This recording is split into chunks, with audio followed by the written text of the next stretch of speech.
it's more than a job. It's like a Sunday school teacher. It's a calling. It's one would say teaching is a calling. You need to believe in it. I absolutely believe in beer. I love the fact that it's bitter, because bitterness means kids won't drink it. I love the fact that hops has aroma, because that gives us a whole nother thing to play with. And I love beer, and I unapologetically love beer. Cheers. 5 glasses empty. Lovely words from today's guest, Andrew Downs. Today's conversation is a highlight in my short podcasting career. Both Andrew and I started our careers at Bavaria Bräu, and we finally get a chance to catch up and reminisce about the wonderful times we had at this family brewer. Andrew spent 6.5 years at Bavaria and then went on to work at SAB for 10 years. Those 10 years prepared him for his second career path as a freelance trainer and brewer. Thank you for joining me in this wonderful conversation with Andrew today. Andrew Downs, welcome to the show. Thank you. Good to chat again. Yeah, it's been a while. Andrew, you must be one of the few people that I know that started working at Bavaria before I did.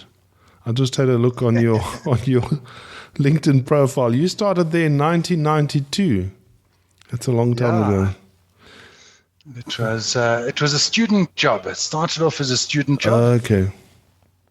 And then became a career decision. Okay. So, Andrew, what I'd really like to know is, what was it like to do your internship under George Funk, the Bavarian brewmaster? It was a pupillage. I did a pupillage. Oh, okay. So it wasn't quite an apprenticeship. Okay. And not quite an internship. But you kind of had to, Old Man Funk had us going around from one area to the other. Kind of like an apprenticeship, but not as formal, I suppose. Okay. But it was kind of along the lines of what I guess one would do in Bavaria. I guess so, yeah, from what I understand. Did you also have to run classes, or? I did that on my own. Okay. I did the IBD because they did distance learning. It was at the time Institute of Brewing, and now it is Institute of Brewing and Distilling. Yeah. So that was helping me on the formal side. Okay. So do you know what George Funk's background was? Because he was obviously a trained brewer, and he did his whole thing, and he always complained that he had to change the rubber seals on the swing top bottles. That was kind of the entry level job as a brewer or a trainee or an apprentice in Bavaria.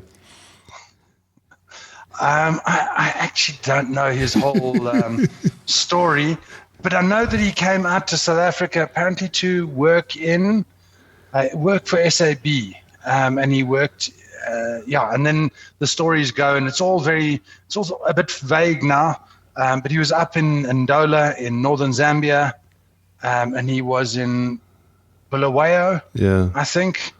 Kind of the names, they all kind of blend together. It's easy. It's called Northern Rhodesia and Southern Rhodesia. There you go. Yeah. Okay. So talk to us about Bavaria when you got there. What was there? All right. So my first job, it was a June student job for a month. Okay. Mike O'Donovan, when I first got there, the brew house had been more or less installed, but there was absolutely nothing. There was, it was Mike O'Donovan. There was a guy called George, I think in sales, and then there was Mr. Funk. And when we started, I think I started from about brew number They'd done 2 brews before I arrived that June, and maybe about brew number 3 was when I first got there. Wow. And I knew absolutely nothing. It was,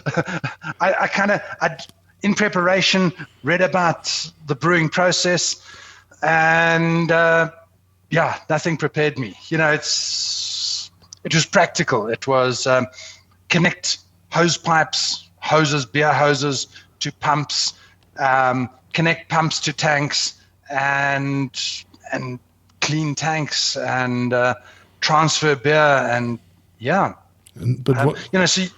kind of read all the theory, the varsity textbooks about brewing, and it's absolutely useless because you just need to know how to connect a hose to a pump, kind of thing, and follow instructions. Okay, talking about varsity, you clearly did attend university. Yep, I was Pretoria, Tuckies, microbiology department. And was there a brewing club there, or how did you get into brewing? This is the days before brewing clubs. Okay. We had wildlife clubs, and I forget the other clubs, rock climbing and photography and those kind of things. Brewing wasn't even a hobby in South Africa. There probably was, but things like Werthogs, which is probably the first proper homebrewing club, only arrived maybe in the mid to late 90s. Kind of thing. So I got into it because my subject was microbiology. I had 2 choices. It was zoology, which is sounding really grand, but you work on a game farm, someone else's game farm, drive someone else's vehicles, wear someone else's uniforms. They deduct for your accommodation, and you're left with pocket money afterwards. And I'd done some work at De Wildt's Cheetah Center, and it was really cool, for a youngster. But brewing was cooler. And at a brewery, you brew somebody else's beer on somebody else's brewery. Yes, but listen to this. At the end of the day, you get free beer, right? And at the end of the month, they give you more free beer to take home. I remember that. And then they even pay you. So it was kind of like a trick. I wasn't quite sure how this worked, But yes, we were on the DOP system, and we loved it. Wonderful. And just so the microbiology. Just to come back, the microbiology. I had I'd done some work in. It was about understanding what you can do, career opportunities as a microbiologist. I'm definitely not a lab type person. I don't have the discipline and the methodical manner to work in a lab. And so I'd worked in a dairy for a bit. I'd worked in a pathology lab. That's really not up my street. That's when I realized I'm not a lab person. And I'd worked at an effluent plant. Okay. So from an effluent plant to a brewery. I know what to choose. Yes. Yeah. Oh, wonderful. So this was really early days. I mean, can you remember how big the brew house was? So brew house was 85 hectoliters. So it's 8,500 liters, so 8,500 liters of brew. It was a lovely brew house, beautiful brew house. Five vessels. So we had a cooker, a mash tun, a latte tun, 6 vessel, an underback, a wort kettle, and a whirlpool. Because remember, Bavaria wasn't Reinheitsgebot. It had the Edellager had maize, a small proportion of maize. And that was purely for the taste, not because it was cheaper. No, it's about drinkability. Yeah. It's about drinkability. And remember, we were competing in an existing market. Yeah. And the existing market was not looking for very malty beers. Okay. Yeah, so we did 85 hectoliters, and we'd do our fermenters were 2 brew fermenters, so 170 hectoliters, 17,000 liters, and then we had 4 brew storage vessels. And interesting thing about the storage, I can tell my students I've done it. We used to do kreuzen, which was a process where you, when you filled up a storage vessel, you put in 2 fermenters into a storage vessel, and then you put about 10% of the volume of fresh beer that was 1 day old, into the storage vessel. You would close up. There's a bung line which allowed pressure to build up, and then it fermented. So the kreuzen going in gave you sugars and a bit of yeast, and so we had the secondary fermentation. The craft brewers today would love it, and I don't think even many of them are doing that secondary fermentation. I remember that because I had to do a lot of brewery tours. What's it called? Brewery tours. Whenever Andrew was not there, Holger had to do brewery tours, and Holger knew nothing. So, but I do remember reading up on these words. I never knew what they meant, but thanks for explaining. So just, can I go back to my first week there, my first day there? So we finished up, and at the time, the pub was sort of getting sorted out, but we used to sample was the word, not drink, sample, in the lab upstairs. And so one of my jobs was to go down to the cellars with a few 2-liter glass jugs and fill up the jugs with beer from the storage vessel.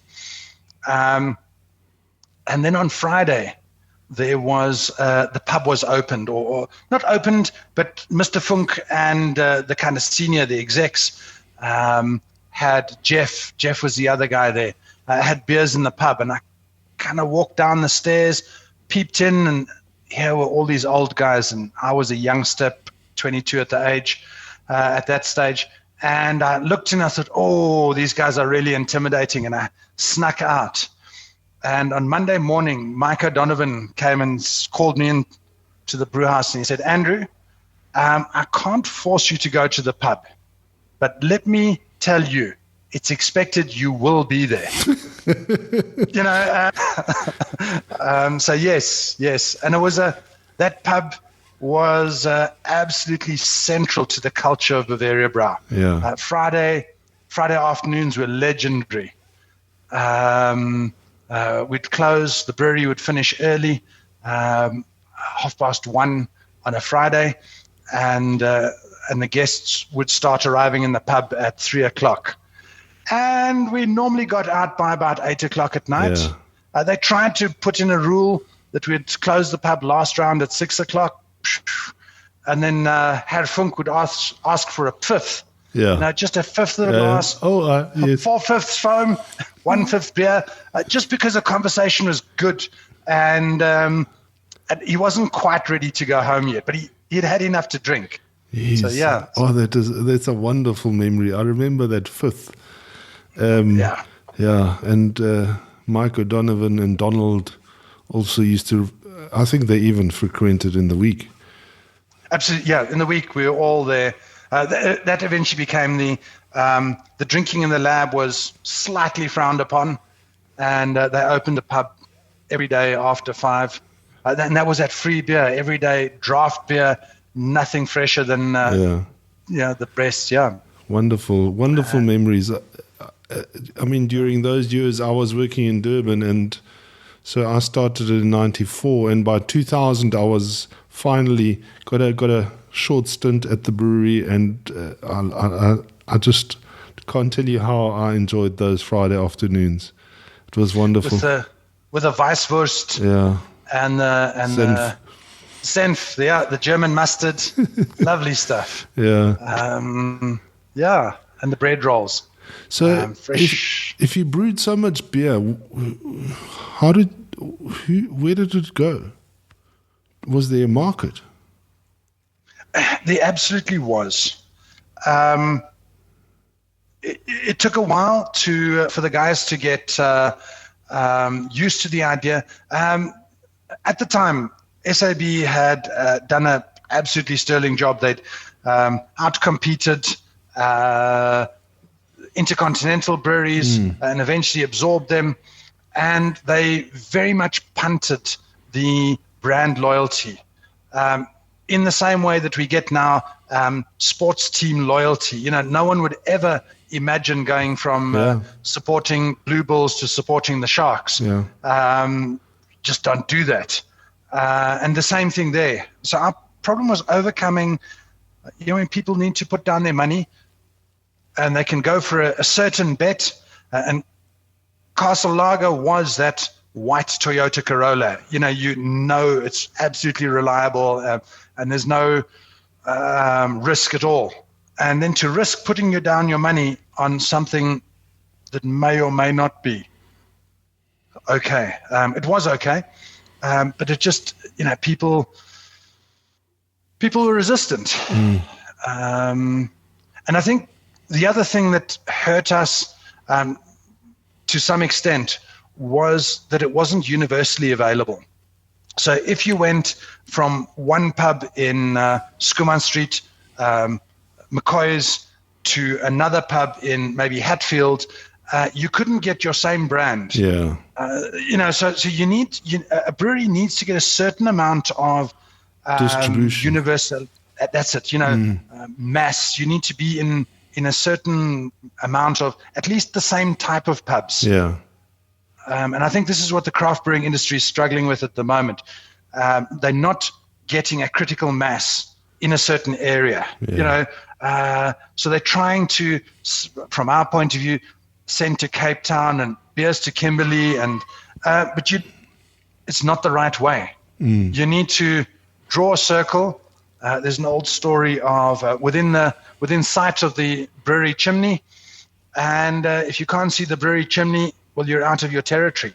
And I think you guys down in Durbs somewhat achieved that. We did. You got critical mass. We got that, and I think it is because we like those neighborhood pubs. So both Marcus and I liked hanging out at those neighborhood pubs, and I think we kind of got that. So if I drink here today, I might be there tomorrow, and so we didn't go into the sports clubs. It was always the same kind of venue that we were drawn to, and I think by chance or by luck, we managed to kind of get decent distribution. And when I started, it was SAB had just launched a 12.5 liter keggy system, which everybody hated. So we converted all the old underbar fridges from Castle Lager draft into Bavaria by just changing the logo. Yes, brilliant. So brilliant. I think also, remember at the time, Freeman Lager had also just kind of, I think maybe KZN Durban area were a little bit more open to alternative beers. The Freeman Lager was a brilliant beer. And when that went under, I'm not quite sure the circumstances there, but people had already had a taste of it's okay to try something else. Yeah. I remember returning from overseas, I think it was in 93, and I went to some varsity rugby game in Maritzburg, and everybody was drinking this funny beer. And that was Freeman's Lager, and you're right. It didn't last very long. It was taken over by SAB. They said they bought the canning line, but they actually, I think, squashed it. Yeah. Okay. Yeah, that's interesting. And I think we also, one thing that worked for us was that we didn't have to report to any bosses. The bosses were 6 hours away in Joburg. Yes. Irritating everybody else, where our business in Durban was run by a sales team rather than by it didn't mean we made money, but we certainly sold a lot of beer. Well, I think the other thing is it stops the knee-jerk reaction. Love them or hate them, but management sometimes they make decisions, reflex decisions, based on ego and pride and, good things. And they ask, well, there's a new outlet in wherever, Rivonia Road. Why aren't we in it? Yeah. You guys are probably understanding the market better, being able to read a pub, is it a culture fit? Yeah. Because I think that's a big thing. It's a culture fit. Does it fit the culture of the pub? Or are we going into a black label and Rich Lewin Coke pub? In which case, these people are, fanatically brand loyal, and you're just not going to get traction. Yeah. I don't know. Yet when I started, and we spoke about Bernie O'Hagan the other day, so my training consisted of a week with Bernie O'Hagan. So Bernie had a BMW Rep 3 Series. And 3 Series, iconic. And I think he did 5 sales calls and sold probably 500 cases of beer. And so he said the golden rule is if you open a beer or if you drink a beer, you can't go back into a customer. So you can't go into the trade smelling of beer. So if you've been tempted and you had a beer, then you just carry on drinking. You can't go back, which I'm sure happened occasionally. So this was post the time where all brewers were issued with a driver. I mean, we had to drive ourselves. Yes. But I was blown away by Bernie's sales skills, and he sold at least 500 cases of Bavaria every day that week. And I think when I started, we struggled to sell 5 cases a day. So he certainly had, he had a 2-year advantage to the Durban business if he also started in 1992. But I can remember when we hit sales targets of 1 million and then 2 million, and then I kind of lost track. So I always tell people we sold more beer in Durban than the rest of South Africa put together. Well, remember when you guys had, when the Bavaria Light, Freudian slip, when the Bavaria Light came out, you guys did phenomenally well with Bavaria Light on draft. Yes. So just an interesting, from a technical point of view, the Bavaria Light was a decoction brew. So you took some of the mashed in the malt, you took some of the mash out, you boiled it, and then you re-added it back. Again, an old technique, gave some more malty flavors to the beer. But I remember the first time we brewed it, it was like it was a bit like a German U-boat. So Mr. Funk was on the upper level, and he shouted, "Okay, open valves, open valve." Then you'd have to reply, "Valves open." Then start the pump. Pump started, and you'd start to transfer the mash across. And then he had a stick measuring down and you could see where the mash was coming up. And then he'd say, "Stop pump, close valves." Pump stopped, closed valves. It was just so, obviously that comes from the old days of, it wasn't manual, but it wasn't automated. So we didn't have programs running the brew. So if you didn't start the pump wouldn't start. Okay.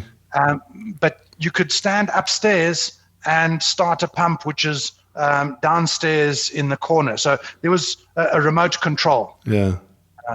And were you the remote control? Yes, I was the remote. I was the for that. And he shouted. It was voice-activated automation in those days. Siri. Yes, Siri. Oh, wonderful. And were you still there when they brewed the 0.5? No, I wasn't. Okay. I wasn't.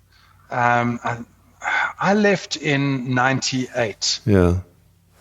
So I got a good 6 years, just under 6 years there. And I think the 0.5 came out closer to 2000. Yeah, okay. But you don't know how they brewed that. Similar. Similar. So I remember the idea behind the process. It was a wort we were making at the time Cara malts. Cara, which was a soft drink. The maltizer, malt kind of soft drink. And then they took that as the base and they added in 10% of a standard Edel lager. So 10% of a 5% beer gives you 0.5% beer. So that was the principle behind it, but I never did it. It was after my time. Yeah, I remember that malt drink. Whoever bought that, I wonder what happened to that. Cara, something, I'm sure Cara malts. Cara. Yeah. We'll have to Google that one. Google didn't work then. I figured that out. There's no history about this brewery, because even if you Google it, nothing comes up. And because there's no internet. There was no internet, yeah. So I told you the other day that I met Prince Leopold von Bayern in Munich. Yes. At DrinkTech, and he kindly gave me an audience. And when I explained who I was, he was obviously delighted to talk to me. And he said to me that he's got all the records of the brewery. He's got photos and documents and everything, and he never throws anything away. So he says we can have access or copies of those old documents, whatever they are. Because remember, he was on the board. Yes, indeed. And he explained the whole story to me, how it all worked. With Guido von Sadler, and really big influences in the brewing world in Germany were on our board at the time. Supporting, yeah. Yeah. Sorry. Unfortunately, the brewery it never realized what they were hoping, I guess, is what I want to say. They were easily 15 years too early. Yeah. Ahead of the time, ahead of the curve. Had they been with the brands they have now, or they had then available now, people's, this is before pre-94. So there was a very strong conservative ethos, whatever you want to call it, in the country. And I think 2005 would have been the sweet spot, and I think post 2016, really Heineken's done really well in the last 4 years, 5 years, as people's minds are opening up. Yeah. Yeah, that's how it goes, I guess. But for me, I was always fascinated by how they did things. I mean, there was a certain standard, like Mercedes trucks, all beautifully branded, and then the BMW rep cars. I mean, it just didn't make sense to me. But anyway, it was. But again, that's part of aligning your brand. Setting the tone. It's interesting things kind of post my Bavaria days. You don't realize what you're seeing when that's all you know. Yeah. So you move on, and I moved to SAB, and they had all sorts of quality measures and labs and micro departments. We had a small lab with Karen in it, Karen Benoit, and it was just one person, and we had no micro tests, but we never had a micro problem because coming back to those standards, there was a way to CIP a tank, and I didn't know any better. Yeah. So you just followed the standard, and we didn't have to test for micro because if you followed the standard, it would work out right. This is kind of time-proven methods. You didn't need to check because it was always done right. Yeah. Which, by the way, having left SAB, I realized in the craft brewing industry, we need to pass on some of those. No, this is a tradition. This is how you do it. Yeah. Yes, you can take a shortcut. You read something on the internet. and it'll work maybe 80% of the time, but what happens if it doesn't? And what are the consequences? Yeah. So, yeah. And just another interesting one. Someone else who bumped into the Prince was Anton Erasmus. Yes. He's a big attendee or a follower of the Bräu beer, not the beer fest, but the Bräu. What's it called? So Drink Tech and Bräu. Yeah, there's Drink Tech, and the other one is called BrauCon or something. Yes, yeah.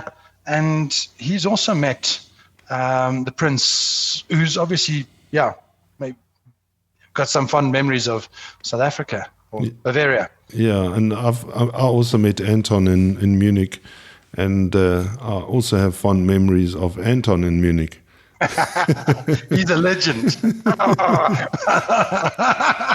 Yeah. Yeah.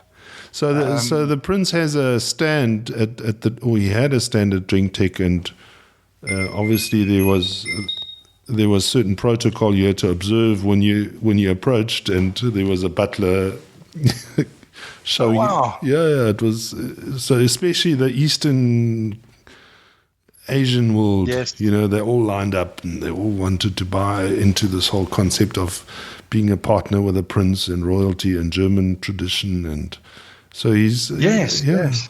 Heritage like that you can't just buy. You can't buy it. No. No. And then of course we did the Kaltenberg Royal Lager. Yes. Lovely malty beer.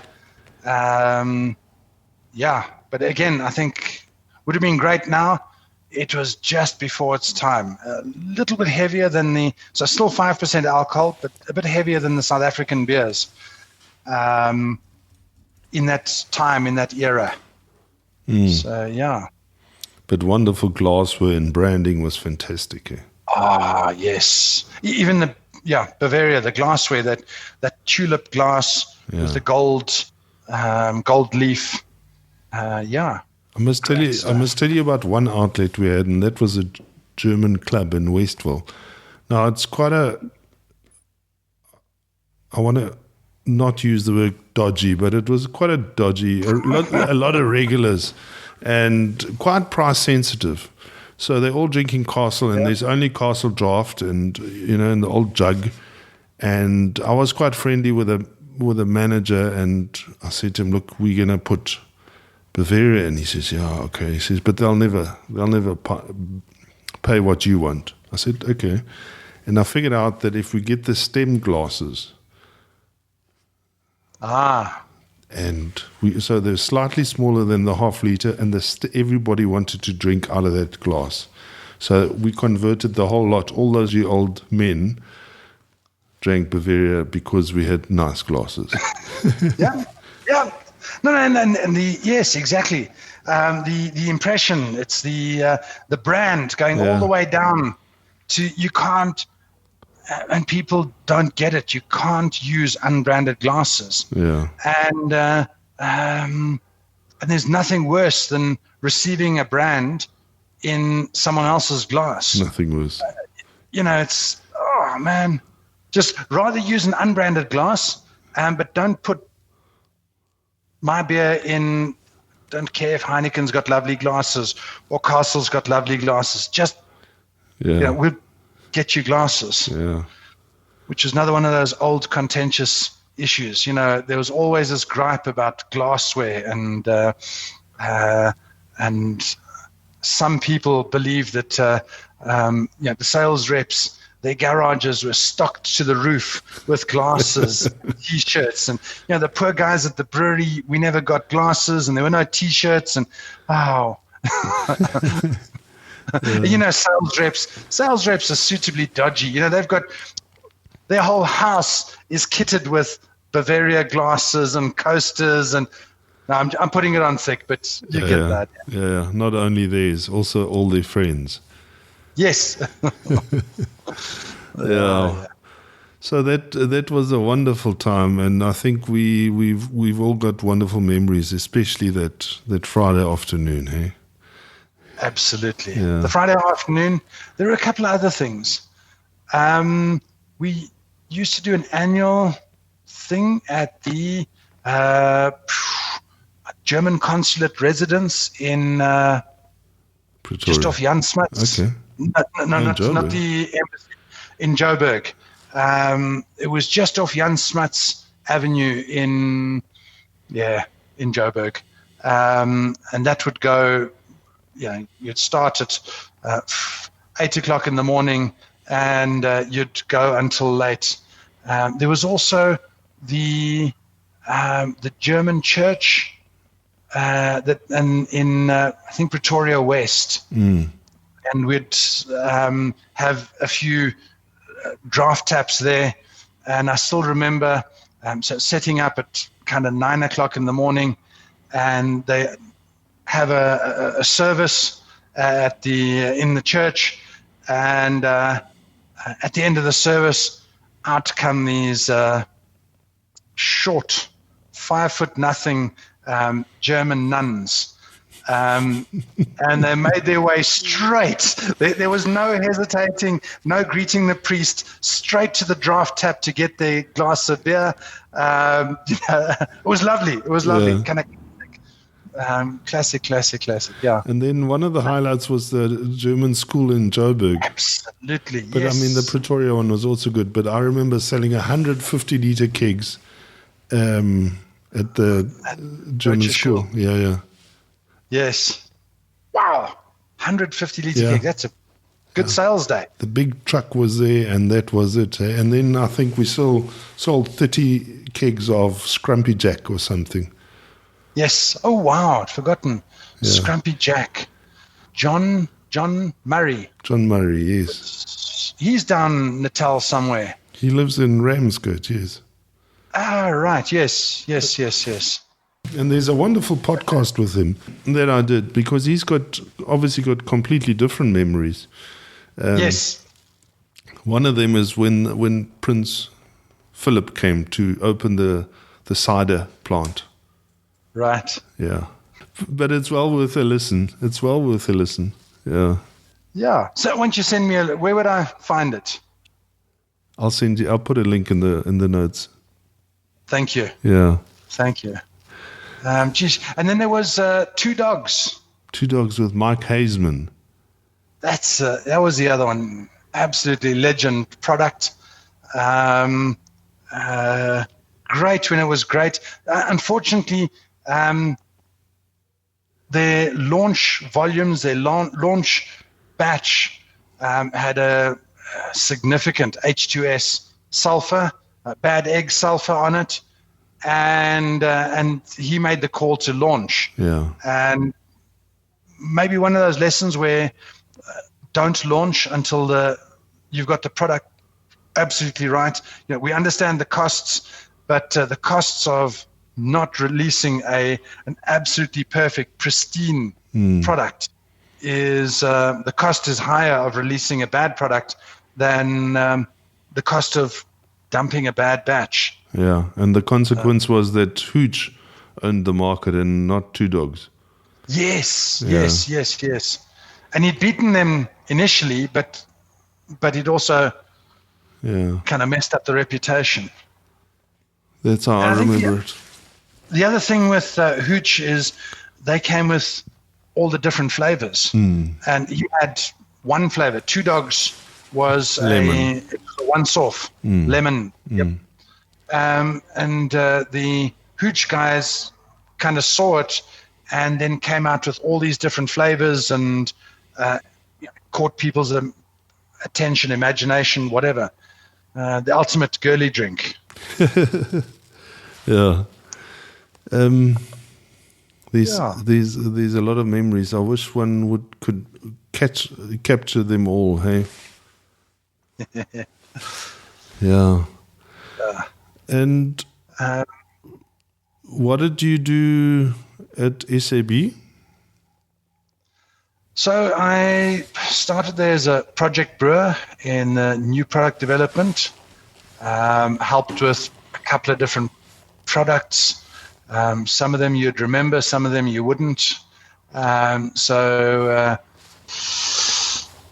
first one was a I won't start with that one.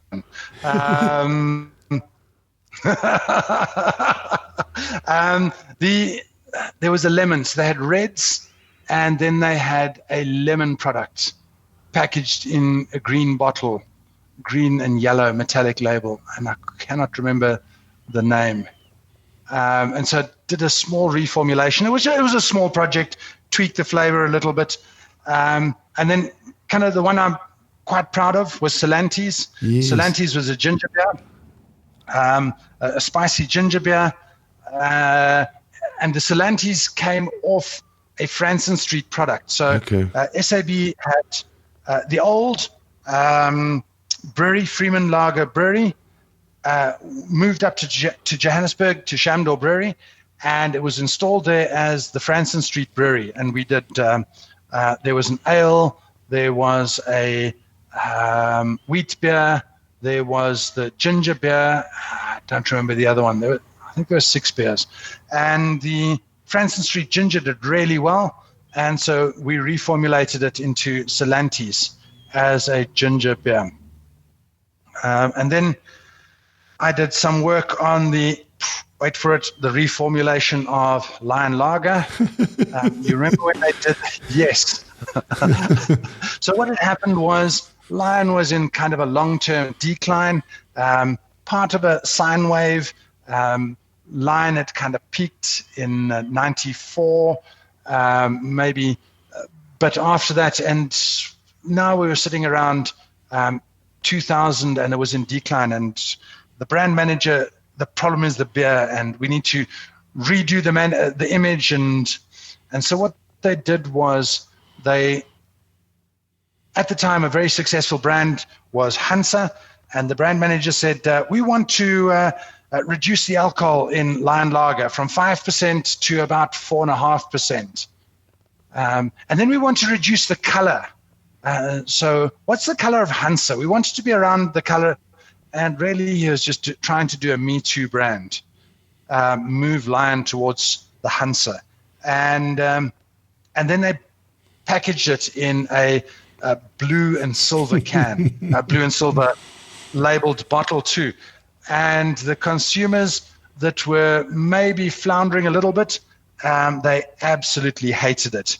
And the new consumers that they're hoping to catch didn't quite bite. So the brand kind of slipped between the lip and the cup, and it bombed. And if they'd had the courage to look at what Coke did a couple of years before, and just simply relaunched the old Lion together with the new Lion, but someone insisted, no, we will stick with the new one, it will come right. And eventually Lion bombed out. It bombed out until, maybe 3 years ago? Yeah. 2 years ago when they launched it again. And it was a great brand. So my infamy there was I did the reformulation on the product side. Nothing to do with the branding, just some tweaks on the product side. And you were under orders. Yeah, I was just following orders. And look, but you know what? This is also where you realize that as a brewer, you are simply providing the underlying fundamentals, the brand, the perception, the consumer's idea of what it is has nothing to do with the product. And you cannot just tweak a brand. You cannot make. I'm trying to think of something that's maybe a less popular brand, and then dare I go there? Shell, with their infamous trying to do fracking in the Karoo and then the Wild Coast, and then try and rebrand themselves as an environmentally friendly company. You can't do that. It takes a long time for people to build up that trust in a brand. And then, so I did 2 years at central office. Then I went off to the maltings. Maltings is a lot less exciting than the brewing side. Good stuff. I learned a hang of a lot at Alroad Maltings. I did 2 years there, and then I'd moved to the Training Institute, which was in Kyalami, TI, for 6 years, training brewers. And that kind of set me up for my second career, which for the last nearly 20 years has been training. So trying to pass on the knowledge to the next generation, pass on some of the traditions, pass on some of the, pride in the craft. It's not, it's more than a job. It's like a Sunday school teacher. It's a calling. One would say teaching is a calling. You need to believe in it. I absolutely believe in beer. I love the fact that it's bitter, because bitterness means kids won't drink it. I love the fact that hops has aroma, because that gives us a whole nother thing to play with. And I love beer, and I unapologetically love beer. Cheers. Cheers. My glass is empty. Yeah, that's a wonderful summary. So, talking about those traditions and everything, and I just assume that you learned a whole lot from George Funk, but did you also pick those up in the big corporates? Absolutely. You know what? SAB, in some ways, they were really good at marketing, and in some ways, they really, really just didn't get it. So I was probably in SAB for about 6 months, and I wanted to pack up, not because I didn't enjoy it, because I was learning so much, and I just wanted to go back to Bavaria and say, guys, we've got to measure this, we've got to do that, we've got to, So SAB had an incredibly rich heritage. Yeah. Their brewing traineeship, they call it a traineeship, was very formalized. It was a 2-year traineeship. At the end, you wrote the IBD exams, as I did, there were good traditions.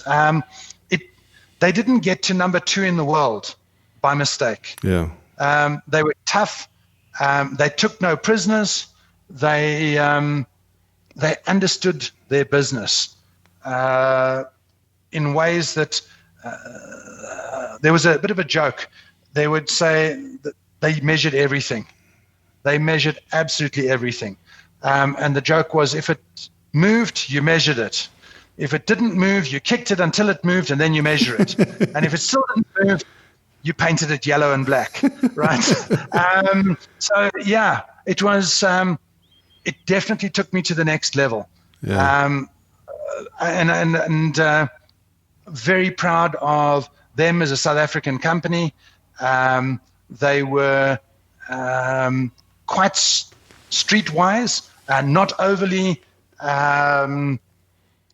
privileged, very cost conscious, in that they didn't tolerate waste. And people don't understand how, if you can drive efficiencies, you can produce a product for lower price and still make a profit.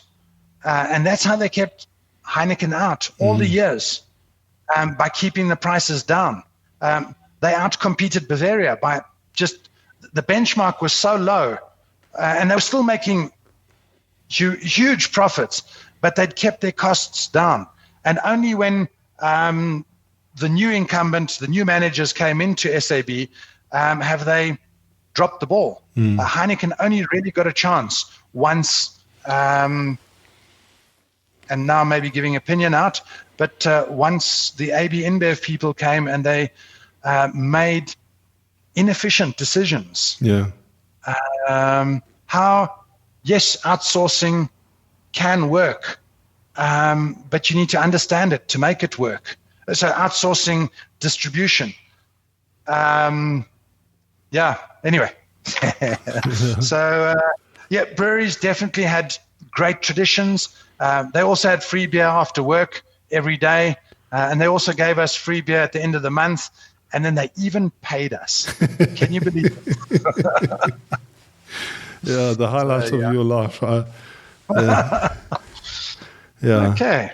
That's lovely. So then you went out on your own, and who was your first customer? Breweries. So I'm working with a bunch called Global Beverage Solutions, GBS, doing brewing training. The idea was to do beverages, but there's enough work in brewing that we've never had to do too much else. And I'm trying to think what my first job was. So it was a travel trainer. So I'd travel out, and I'm almost going to say my first job was Russia. Really? Absolutely, yeah, it was Russia.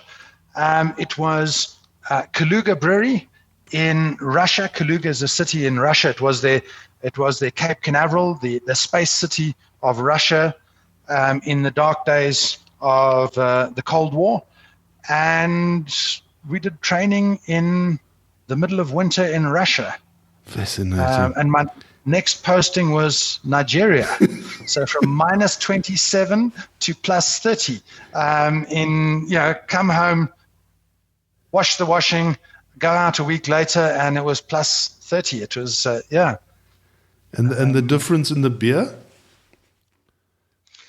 So the Russians, pretty straightforward, clean drinking lagers.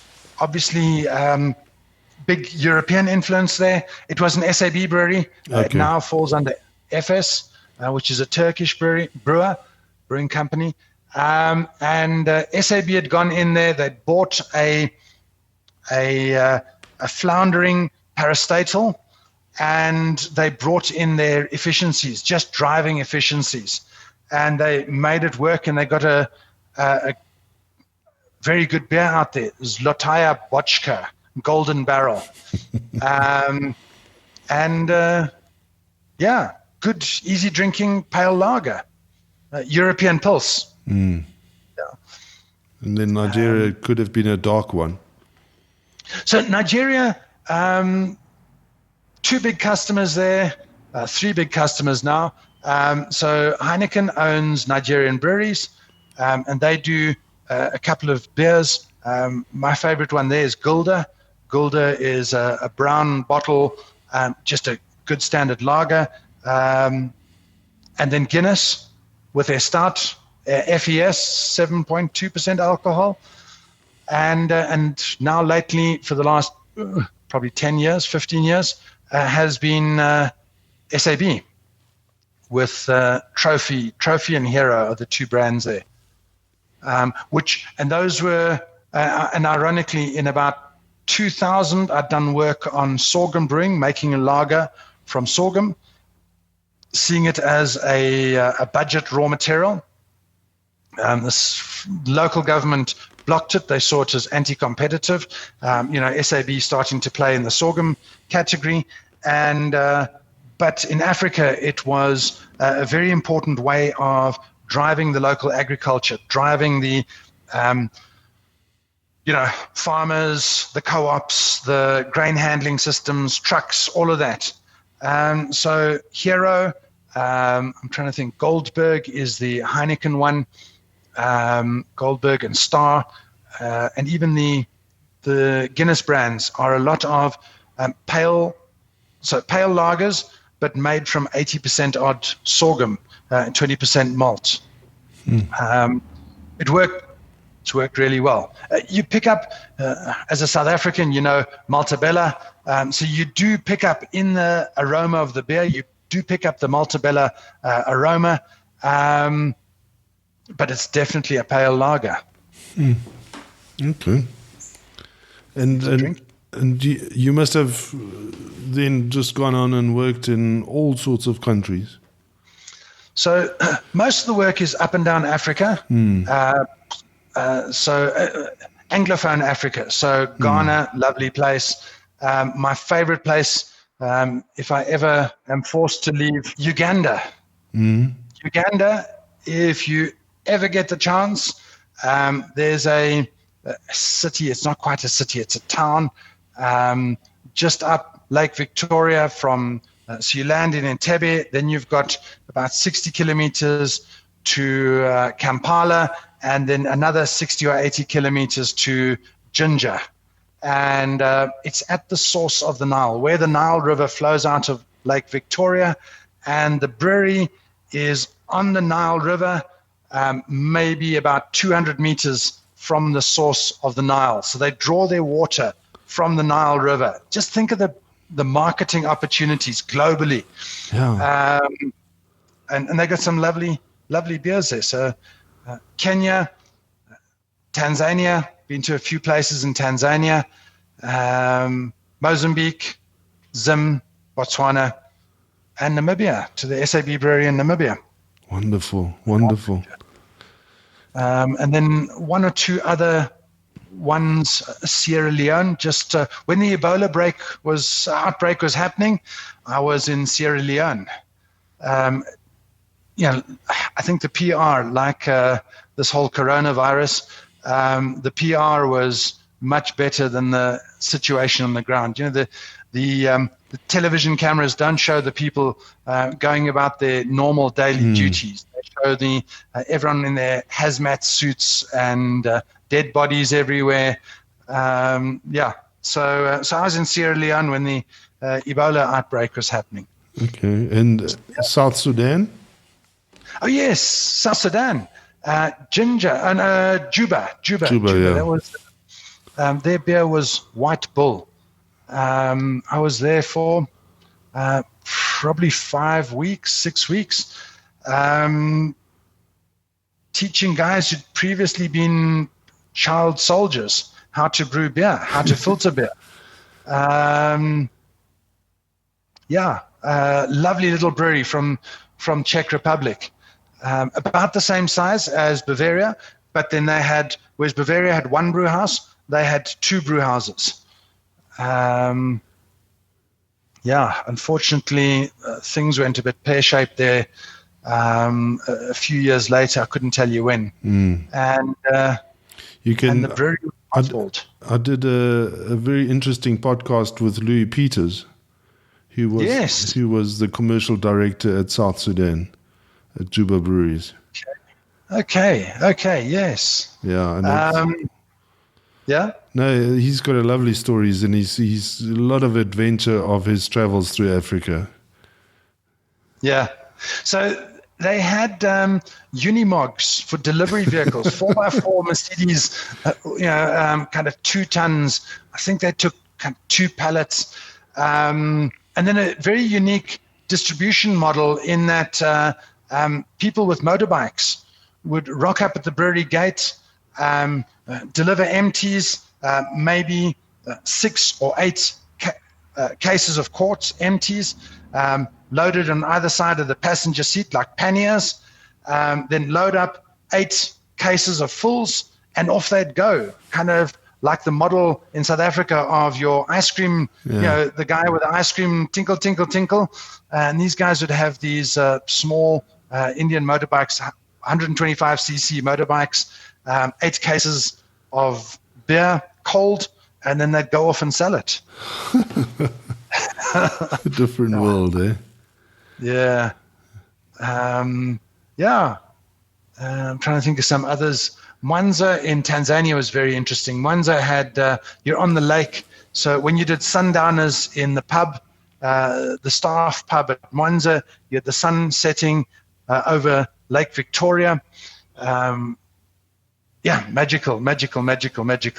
Coming back from Lagos, and people are griping about traffic lights being out, and you want to clip them over the back of the head and say, you can travel at 120 kilometers an hour from Johannesburg all the way down to Durban without slowing down, unless you need to fill up with petrol or get a coffee, wherever you want.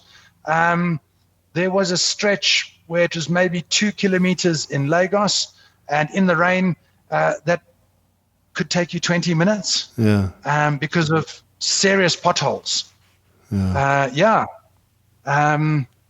yeah, look at the good. Look at the good. Yeah. What are we trying to do? I think focus on where we're going to. Where do we want this craft beer industry to go to? Because there's opportunity. 15% of the American beer market is craft beer. Just the craft beer sales in the USA is bigger than the South African beer market in total. I can't remember the brewery, but they've got a craft brewer the same size as Alroad, or the Heineken brewery, which is huge. Yeah. Yeah. And so anyway.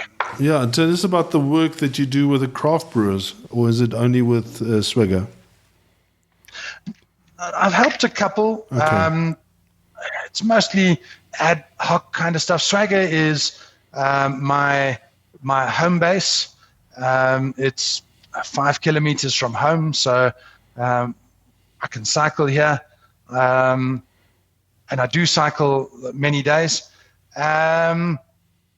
But I've helped. There's a guy in Harrismith, Free State Brewery, in Harrismith, tiny little brewery.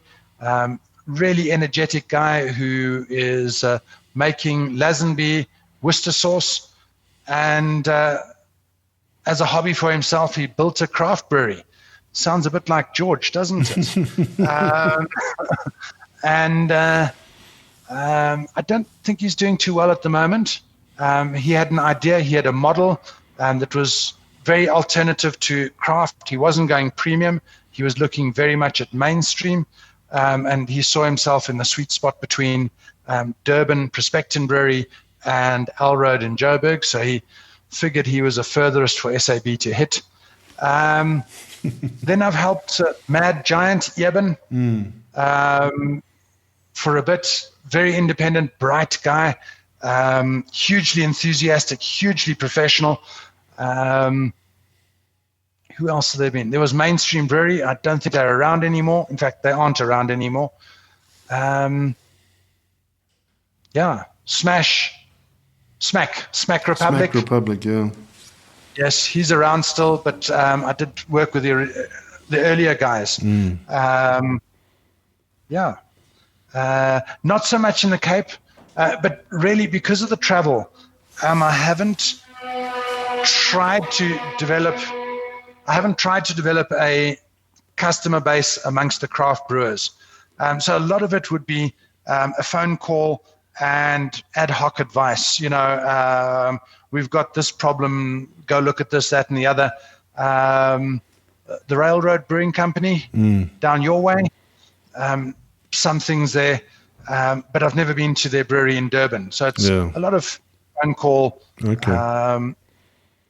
You've got innate knowledge and you can pass it on, and makes the world a better place.